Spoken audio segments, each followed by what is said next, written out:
Hi, friends. I'm Pastor Terry Lee. We are Okotoks Alliance Church, and this is the 10-Minute Coach. I want to take you into, technically Mark chapter 8, but we're going to start back at chapter 7, verse 24. This is a message that I preached on Sunday, April 30th, out of these texts. The previous Sunday, we had covered chapter 7, verse 24, which is the account of the faith of this Gentile woman, this mom up in Tyre, Sidon region on the shore of the Mediterranean Sea. So kind of between modern-day Haifa, if you look on a map, and further north in Beirut. So we're in modern-day Lebanon territory.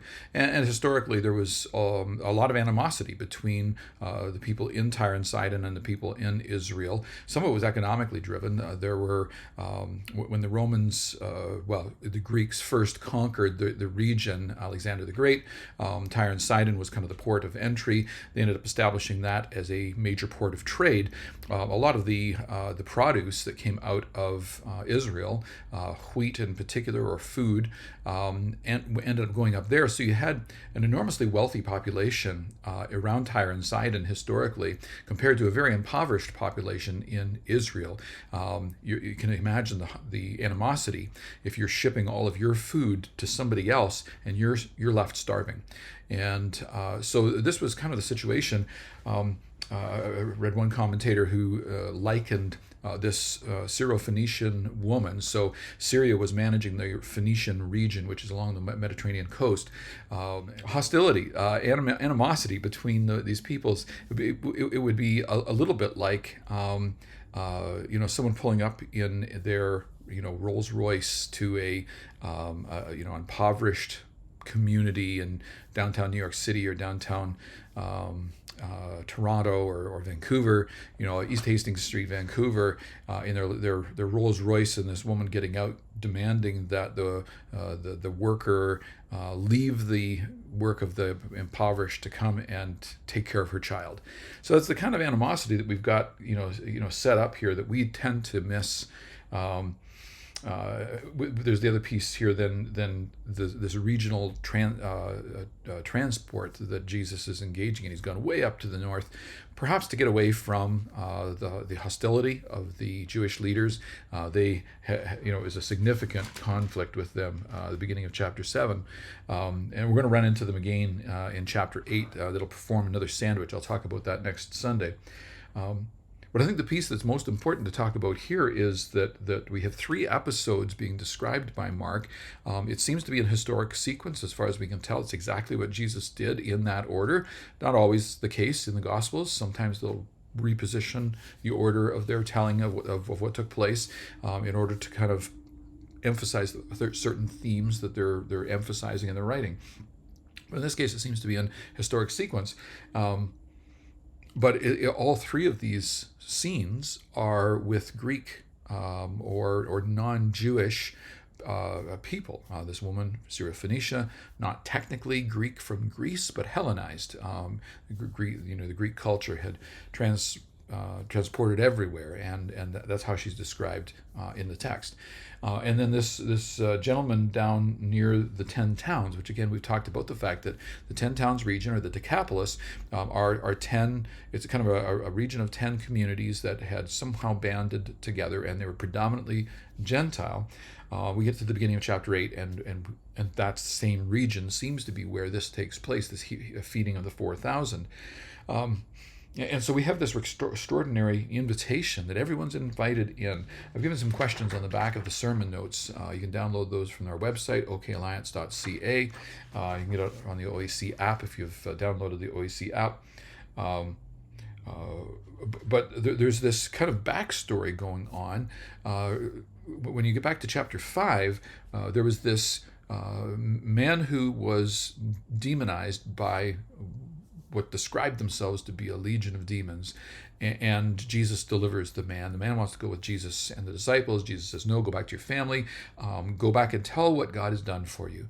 And then the text tells us that he did that, and he actually went to the 10 towns. So is it just coincidence that the last time we were in the 10 towns region, this happened? The next time we're in the 10 towns region, a crowd of 4,000 people or have gathered. There's no reference in the text to that man, but it's hard not to imagine that he had something to do with it, that the sharing of his testimony was part of why the people gathered. As I pointed out, the people gathered for healing. This is not a teaching convention gathered on the hillside. There's no reference in either Matthew's account nor Mark's account to Jesus teaching. The only reference is to him healing and caring for the people. And it took 3 days. And that is the catalyst that leads to, okay, we need to feed these people before we send them home because they're going to faint on the road. And once again, we see the compassion of Jesus. I'm giving you the invitation to imagine what the stories of faith for these different people would be. The story of faith of this Gentile mom from Tyre, this deaf man from the 10 towns, any of the many people. And I've given you the on the sermon notes an invitation to go over to Matthew chapter 15, where you can read the account in Matthew's version, where he gives us a little more information and tells us a little bit about what took place in these healings.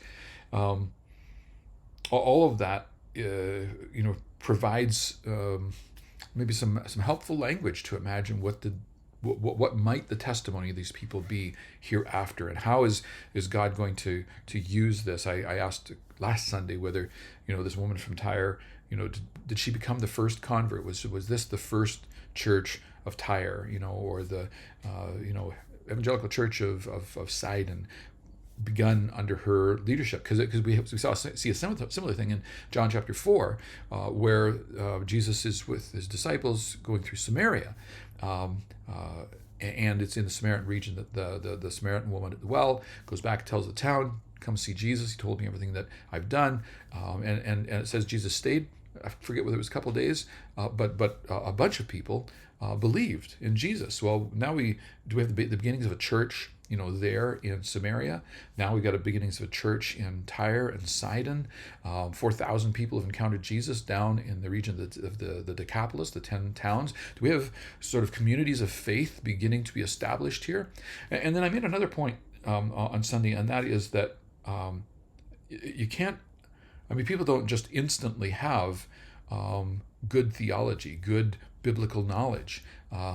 We've got a bunch of people who've come from very different faith backgrounds with very little, we would expect, very little knowledge of the God of Abraham, Isaac, and Jacob, the role that King David was to play, and the promises God had made that through David's line, a Messiah would come. These people have just come out of desperation, come for healing, and then comes the instructing, who is this God? How does he act? How is he different than the gods of this world? There are many differences. How is it that he's supreme over all other gods or all other would-be gods, all other either spiritual beings that would claim godhood, or all other things like materialism that would claim our allegiance and would call us to make them into idols. Work your way through some of the questions that are here. Think about the way God would use your testimony. That was kind of my closing encouragement. And maybe it's time to write out your story. What's the 5-minute version? What's the 3-minute version? What's the 1-minute version? The elevator conversation. Can I tell you what Jesus did for me? What are the point would be to be ready, to know what your account is, know what your story is, have a few ideas, so that when God opens the door to some kind of spiritual conversation, you're ready. You have, as Paul says in Romans chapter 1, a testimony concerning what he has done for you. So I think that's enough for now. I'll leave you with that, and I hope you have a chance to debrief this with a friend, your spouse, your partner, your life group, your family, and that in these things God would meet you and bring much encouragement and grow us to be fully mature followers of Jesus, with our witness, with our testimony to tell. We've been included.